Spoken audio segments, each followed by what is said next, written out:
कितीही मोठा असला, भले 2 बायका असल्या, तर न्याय दिला पाहिजे.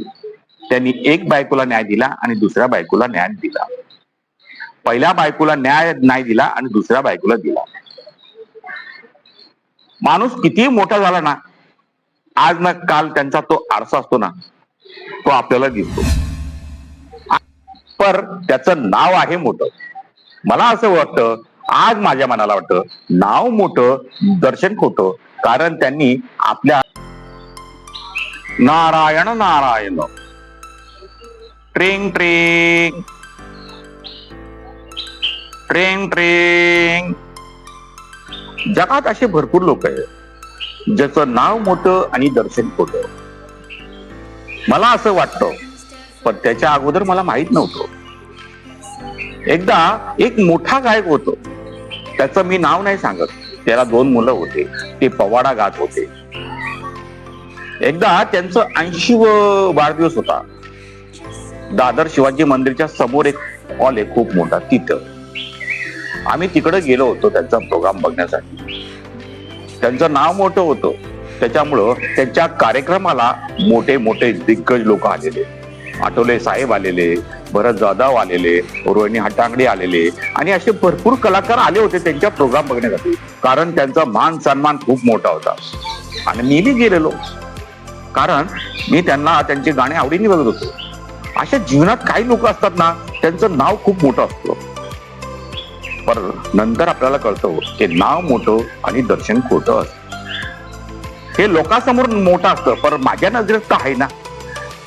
जगाच्या नजरेसमोर ते मोठे असणार, पण माझ्या नजरेसमोर आहे, कारण मी ती गोष्ट आपल्या डोळ्यांनी पाहिली, म्हणून ते बी 5-6 वर्षानंतर मला कळाली. चला आपण पुढच्या गोष्टी करूया, पण सत्य गोष्ट हीच आहे.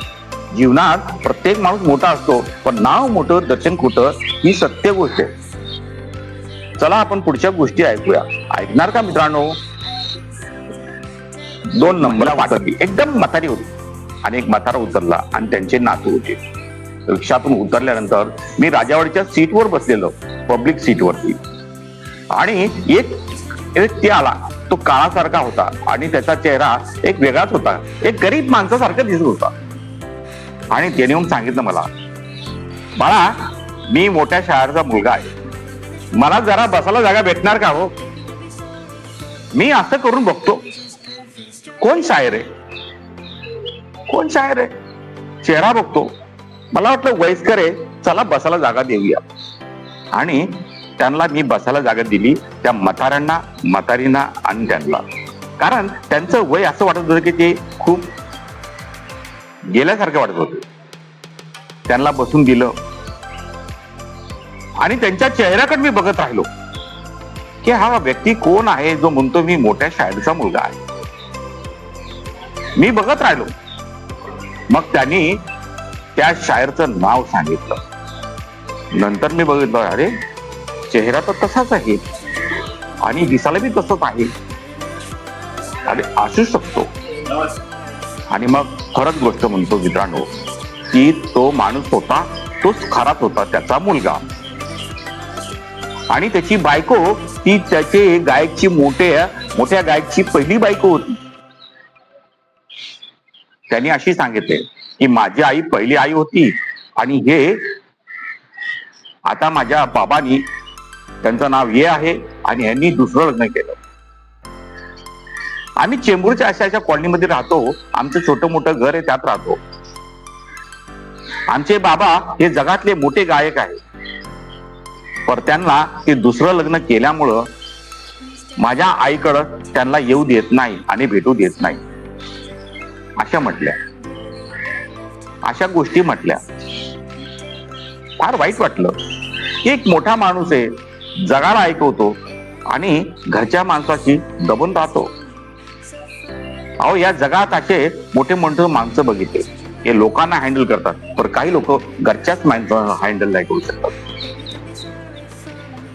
मग ती म्हातारी बसली, तिला पाणी दिलं आणि खायला दिलं. आणि ती मोठ्या गायची पोरगी बायको होती, पहिलीच बायको. ती फार गरीब भिकाऱ्यासारखं वाटत होती, चेहरा बेहरा आणि त्यांचा मुलगा, अशा गोष्टी होत्या. जीवनात काही लोकांमध्ये बापाचे पोरं मोठे असतात पण बघू शकत नाही. मरताना आपल्या वडिलांना त्यांनी भेटलं, बोललं, ठीक आहे. आणि अशा गोष्टी घडतात जीवनात. माणूस कितीही मोठा असला, भले 2 बायका असल्या, तर न्याय दिला पाहिजे. त्यांनी एक बायकोला न्याय दिला आणि दुसऱ्या बायकोला न्याय दिला.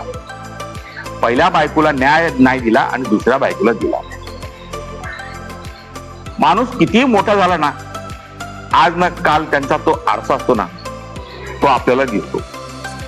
आज त्यांचं गाणं येताना मी ऐकत नाही, कारण त्यांनी आपल्या फॅमिलीला, आपल्या पहिल्या बायकोला त्यांनी डिमांड नाही दिला, व्हॅल्यू नाही दिली, कारण तिने तिच्या जीवनाचे काही वर्ष तुझ्या संगती काढले. पहिलीच बायको असली म्हणजे का हो, जीवनात असे लोक मी भरपूर बघितले. पहिल्या बायकोला सोडून देतात आणि दुसऱ्या बायकोला नजर ठेवतात. चला मित्रांनो, अशा गोष्टी घडतात जीवनात. काय करणार आपण बी. प्रत्येक माणसाचं आपलं आयुष्य आहे, ते जगतात. म्हणून म्हणतो नारायण नारायण ट्रेंग ट्रेंग. हे जग कसं आहे, काय आहे हे समजून घ्या. जगाच्या गोष्टी आहे, ते घडत राहणार, होणार. त्याला आपण काही रोखू शकत नाही. हे माणसाचं जीवन आहे, काही होऊ शकतो. कधी राजा असतो, कधी रंक असतो. आता तो गायक जगात नाहीये, पर त्याचं नाव आहे मोठं. मला असं वाटतं, आज माझ्या मनाला वाटतं नाव मोठं, दर्शन खोटं. कारण त्यांनी आपल्या पहिल्या बायकोवर त्यांनी नजर ठेवली नाही, बघितली नाही, दुर्लक्ष केलं, काही असू शकतं. पण आज तिची बाईची अवस्था पाहून मला असं वाटतं की त्यांच्या संगती अन्याय झालेला आहे. हेच पक्की गोष्ट आहे. चला, माझ्या छोट्या मोठ्या चॅनल आहे, तुम्हाला आवडल्या तर लाईक आणि सबस्क्राईब करा. कारण प्रत्येक माणसाचं आपलं जीवन आहे, ते जगतात आणि मरतात. आपलं जीवन कसं आहे हो, आपण लोकांसमोर पाठवतात. म्हणून तुम्हाला मी नारद भक्त आहे आणि काही गोष्टी या जगात मला आवडतात. म्हणून तो ट्रेंग ट्रेंग ट्रेंग ट्रेंग नारायण नारायण. बाय बाय मित्रांनो. माझ्या गोष्टी आवडल्या तर लाईक सबस्क्राईब जरूर करा. हे माझ्या छोट्या मोठ्या गोष्टी असतात, कारण मी ऐकलेल्या गोष्टी असतात, कुठल्या पत्रामध्ये नसतात. पर हे सत्य गोष्ट असते. है ना मित्रांनो. Bye bye.